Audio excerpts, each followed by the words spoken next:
Sokrates, mbahnya para filosof yang dipandang sebagai pelopor memuncaknya tradisi berpikir filsafat di Yunani. Minggu lalu kita sudah belajar tentang beliau dalam aspek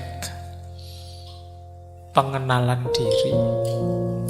Malam hari ini kita belajar tentang perilaku, konsep etiknya. Kalau sudah kenal dirinya, sekarang saatnya melakukan ekspresi diri.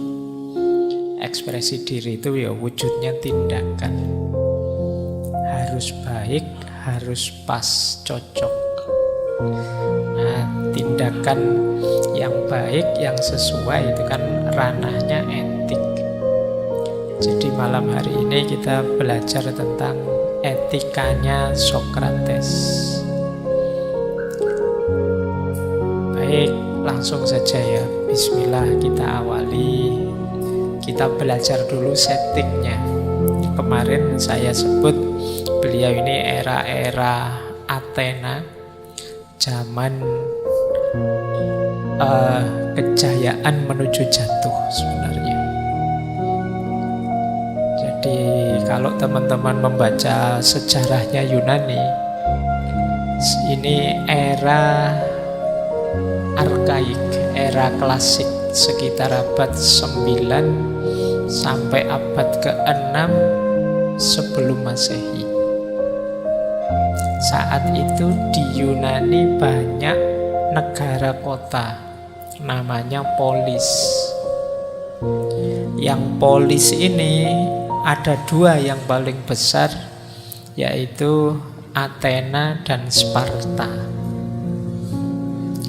Awalnya polis ini diatur dengan model aristokrasi, oligarki, bahkan ada yang sampai model tiran.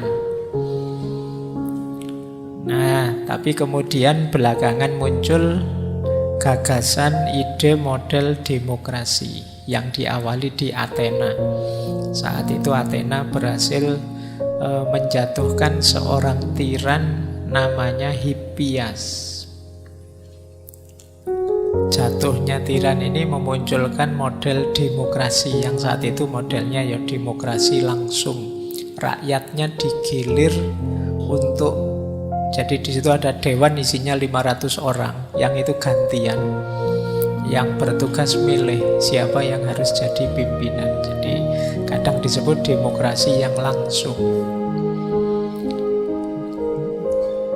Tidak serumit sekarang. Sekarang kan mau demokrasi kita kan orangnya sangat banyak. Nanti termasuk Sokrates sebenarnya agak kritis terhadap demokrasi ini.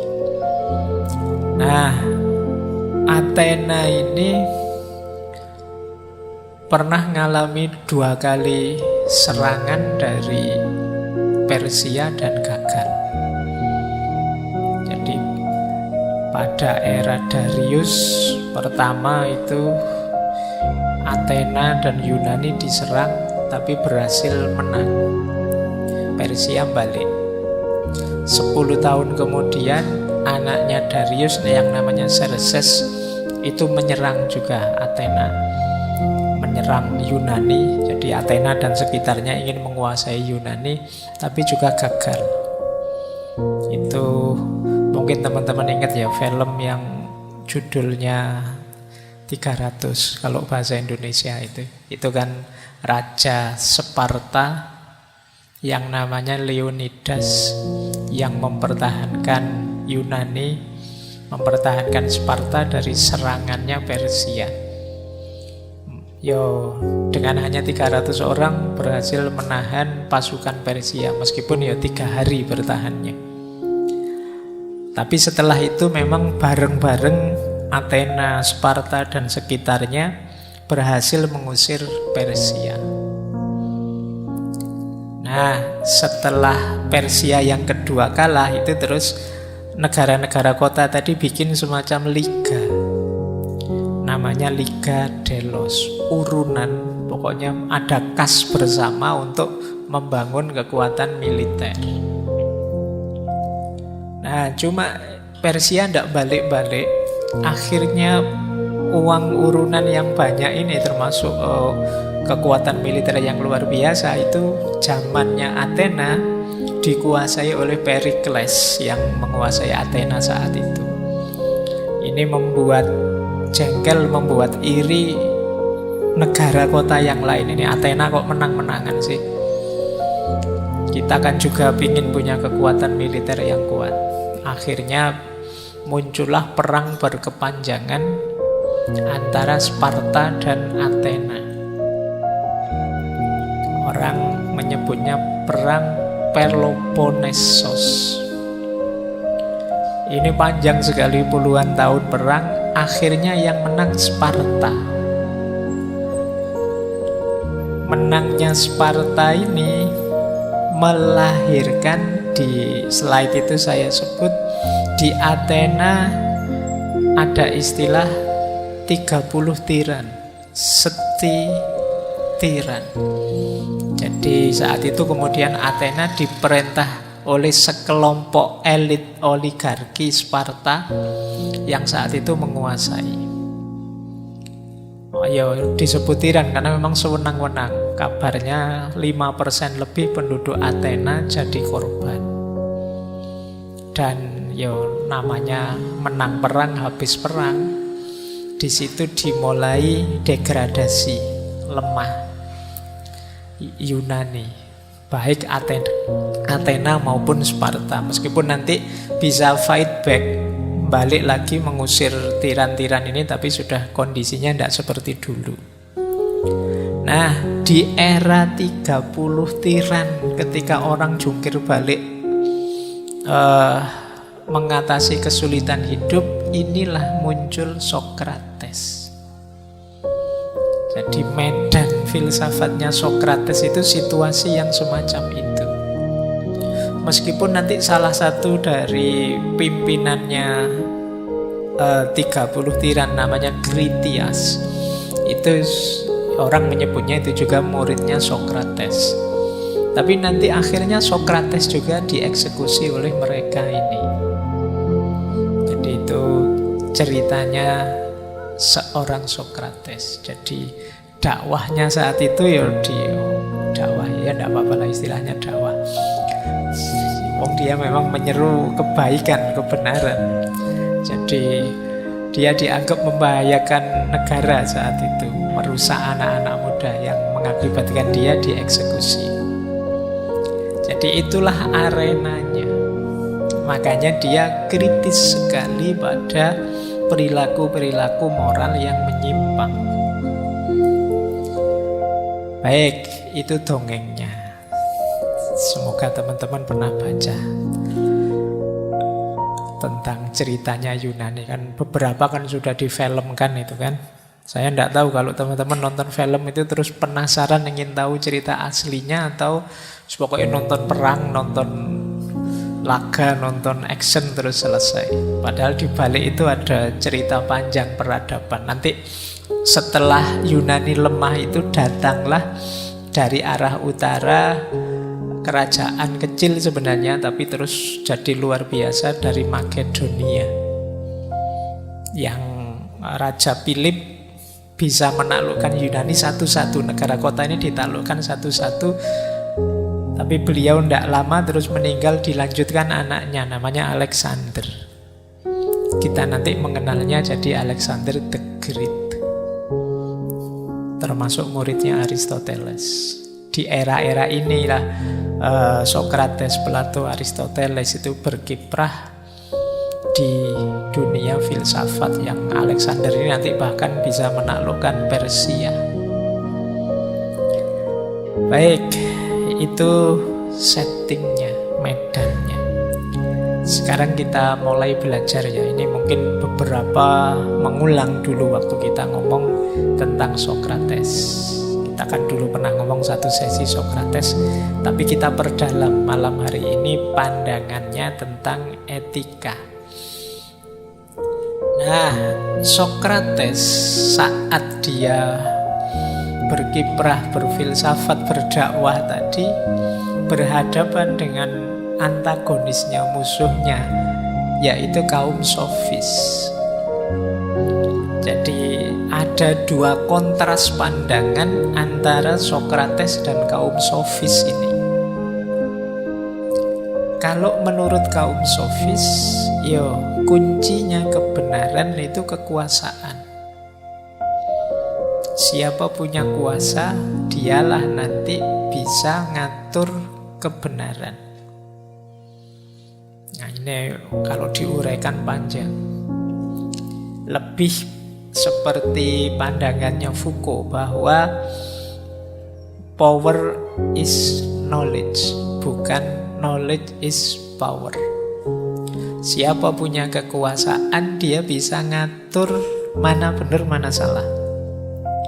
Kayak misalnya kita punya kekuasaan di lembaga kita, misalnya, oh ini yang diajarkan, yang itu jangan, bukunya ini saja, jangan buku itu. Nah, itu relasi kekuasaan yang berhubungan dengan pengetahuan, katanya kaum sofis, kebenaran itu kuncinya kekuasaan. Kaum sofis ini banyak isinya guru-guru yang memang pendidikan itu jadi profesi. Jadi mereka kerjanya seperti itu. Sehingga kebenaran versi mereka itu sesuai yang bayari mereka. Jadi ini gaya sofis. Dulu pernah kita bahas satu sesi penuh sofisme. Yang kedua, kata kaum sofis, ukuran kebenaran itu manusia. Manusia adalah ukuran segala sesuatu. Kalau kita bilang seperti Sokrates bilang dulu kan, kebaikan itu ada standarnya. Kata orang sofis, standar itu kan yang bikin kita. Kalau tidak cocok diganti saja standarnya sesuai yang kita inginkan. Karena manusia adalah ukuran dari segala sesuatu. Sudahlah, kamu mau apa, itu bisa dibuat kok. Jadi kalau ini kok rumit sekali Pak dijalankan, ganti saja aturannya, ganti saja standarnya. Nah, ini gaya sofis. Dan relativis. Jadi relativis itu kebenaran itu relatif, tergantung. Nah, ini gaya sofis yang bertolak belakang dengan Sokrates. Kalau menurut Sokrates, kebenaran itu memang ada, objektif. Manusia silahkan mencari, silahkan meraihnya. Jadi dia bukan sesuatu yang sifatnya relatif. Jadi baik itu memang ada, benar itu memang ada, indah itu memang ada. Jadi standar itu sifatnya absolut, mutlak. Ini gayanya Sokrates. Nah, saya tidak tahu kalian lebih prefer yang mana. Malam hari ini kita membahas Sokrates yang menganggap bahwa ada kebenaran yang sifatnya objektif, absolut, yang harus kita pedomani dalam hidup ini. Dari sisi kemudahan sebenarnya lebih masuk Sokrates. Kita hidup itu kan perlu keyakinan-keyakinan akan kebenaran tertentu. Kalau sangat cair kita sulit. Jadi ini dari sisi kemudahan, tapi nanti dari perspektif tertentu mungkin teman-teman lebih prefer sofis. Tapi zaman itu sofis itu dikonotasikan agak negatif, sementara gaya Sokrates ini dikonotasikan positif. Sokrates aliran kanan, sofis ini aliran kiri pada zamannya. Nanti kita lihat. Kalau sekilas gini mungkin masih kabur, tapi paling tidak kelihatan kalau di Sokrates itu hidup ini perlu standar-standar baku tentang kebenaran dan kebaikan. Kalau relatif saja, kalian akan bingung nanti. Jadi, Pak, ngajinya masuk atau tidak? Wah, suka-suka kamu malah bingung nanti. Lebih enak, tegas, jelas. Nah, standar kebaikan juga begitu. Kalau baik itu disebut relatif semua, kita juga akan kebingungan mana yang akan kita pilih. Manusia itu kan selalu ingin milih yang paling cocok, paling relevan, paling sesuai untuk hidupnya. Kalau standarnya tidak pasti, ya nanti kalian kesulitan. Prosesnya melelahkan. Nah itu dari sisi ini mungkin lebih prefer ke Socrates. Tapi kita lihat kenapa Socrates bilang begitu nanti di belakang banyak. Nah ini medannya ya. Tadi ada medan sejarahnya, sekarang pertarungannya.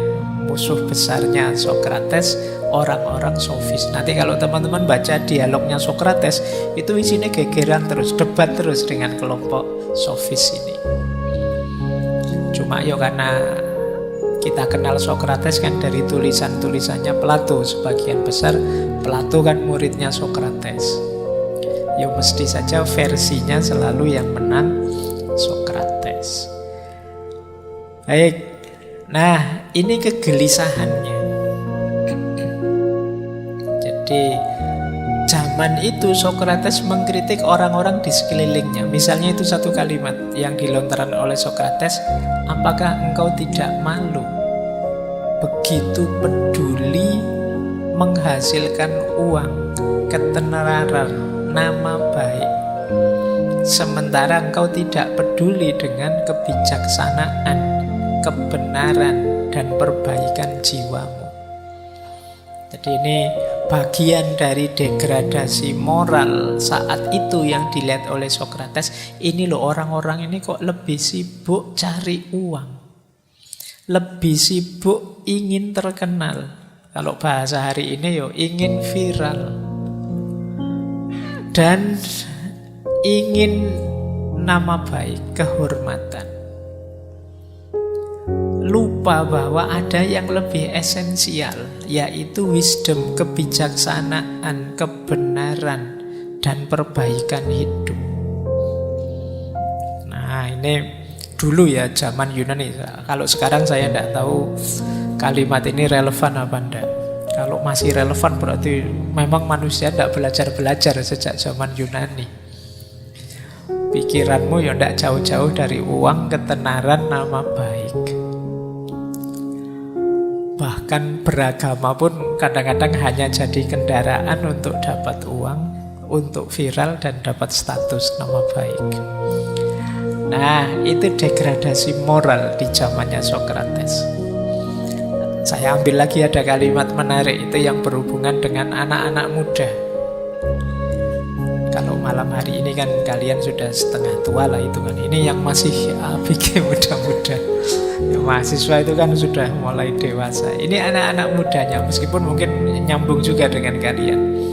Kata Socrates, anak-anak sekarang menyukai kemewahan. Mereka perilakunya buruk, sinis pada otoritas.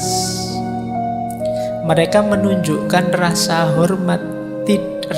tidak hormat pada orang yang lebih tua dan lebih suka ngobrol dibandingkan olahraga. Ini saya tidak tahu kamu tersindir apa enggak. Iya.